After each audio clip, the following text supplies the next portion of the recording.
we're going to talk some more about the motivational theorists. One of them is Ochi. We've talked about theory X, we talked about theory Y. Ochi approached this a totally different thing. He tried to merge two different cultural work ethics together, and he created a brand new one called Theory Z. He took the American work ethic and he took the Japanese work ethic and he merged them between the two conceptually. Now, I don't know if you can do that. He did.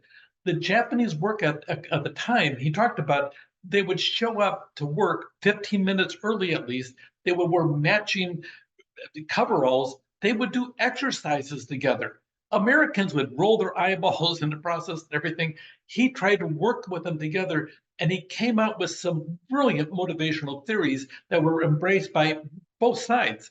It really ended up being more focused on the Japanese side. Unfortunately, Toyota, shortly after this theory came out, they did the unthinkable according to Japanese culture. They laid people off. Now, just so you know, when somebody hired you in Japan prior to that, it was like a lifetime employment. You would get promoted, but it would be over time. Promotions were slow in the process. That was just the Japanese way of doing business. And all of a sudden, the Americans, shoot, they lay people off left and right. The Japanese would never do it. And all of a sudden, they started acting too much like Americans, which is unfortunate in a lot of ways.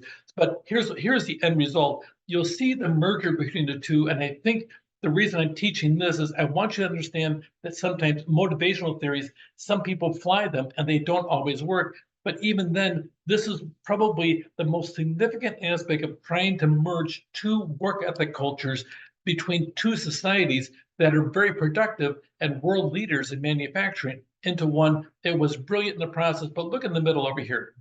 You're seeing the American versus Japanese. The Japanese believe in lifetime employment, consensual decision making, collective opportunity. You kind of see how you merge them both in the middle. There's a lot of brilliance to that. And I want you to point out that this is not over with. There's some fabulous things over there. A lot of this really focused in on some of the work by Deming. We talked about quality control. Deming postulated that you'd be better off eliminating all your quality control engineers. When in fact the Americans didn't do it, he went over to Japan, they fully embraced it, and all of a sudden a Japanese worker, if they felt there's a quality problem on the assembly line for cars, any worker can go up and push a big red button and stop the line, idling 300 people until they got a major problem fixed in the cars, and boom, they would go back online. Any worker had that authority instead of having to go through a chain of command and fill out 15 forms like you have so much in our society today. It was incredible what happened. So you'll see this aspect. A lot of you still have a lot of this, and usually your technology industry has adopted this. You'll have free meals to energy pods like the one pictured over here. People can sit down and pull away. You'll see a lot of technology companies, they still are using a lot of the Theory Z motivational theory about making certain people are taken care of in all facets. They even have daycare on site. They even have doggy daycare, I kid you not, on site, and they'll feed you multiple meals. Now, you're not dealing with the average worker, you're dealing with people that are well paid, and these are perks in the job. But a lot of times, though, people are spending 55 to 70 hours a week in the workplace and enjoying it. I don't see what the problem with that is. It sounds really good if you can do it.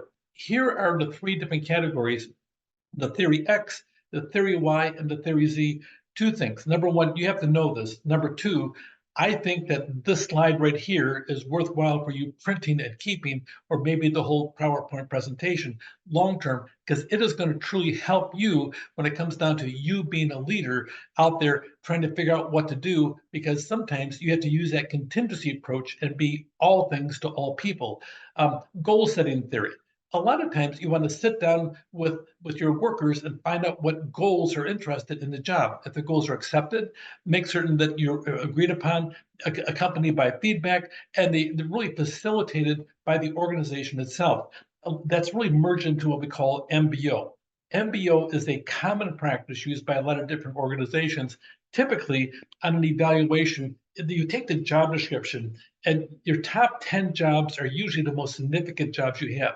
Your most important job should be rated, should be your number one job, listen to your job description, your second most, number two, and so on, if it's written properly. So you take your first 10 jobs typically, and you sit down and put them into an evaluation, and then you add 2, 3, or 4 more objectives where the manager sits down with the person and they say, okay, Let's look as to what the other goals would be that you're going to do, and they mutually agree upon 2, 3, or 4 goals that are not in the job description necessarily as to what they want to do. And a lot of times you're going to base a bonus or some type of other compensation on the MBO objectives. So you have your 10 for evaluation, you have your 4 coming from MBO. So we called it management by objectives. It really works really well. You set the organizational objectives. In theory, if you're doing this right, you're paying attention to the strategic goals, and you already know strategic means 3+ years out. And then you have the tactical goals, which are 1 to 3 years. And then the leaders are all using those tactical goals that evaluate employees, because they're going to tie the goals in the tactical section to the employees' evaluations, and to sit down there in their MBO and then sit down there and encourage them to get them done. And then you'll break them down. You're going to link objectives to the employees' goals right from the strategic plan, okay, and monitor them, evaluate performance, and then reward it, and so on. It really is a brilliant strategy because you're truly taking your organizational plan and implementing it through MBO. You also have expectancy theory. This is much more common nowadays, especially with Gen Z and the millennials. How much effort does it take to do this? Can they accomplish a task?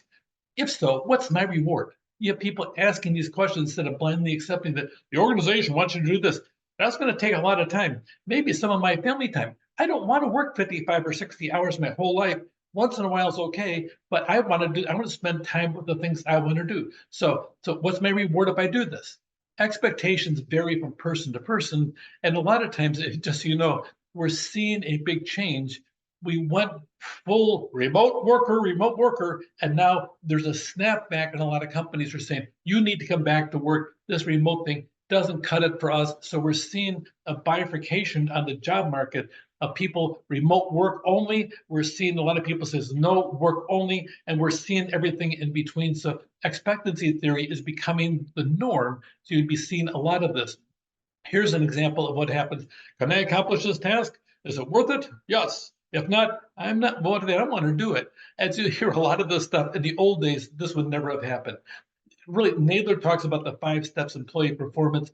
Determine what employees reward, employees value, determine the employee's performance standard, ensure that they're attainable, and they reward that, and making sure they're active. So pay attention to all these. They really are big on the motivational theorists. What is Theory Z? Frankly, it's a really brilliant idea of having cultural blending in the workplace, expectancy theory, and also those 5 steps to improve performance in the workplace. Take care.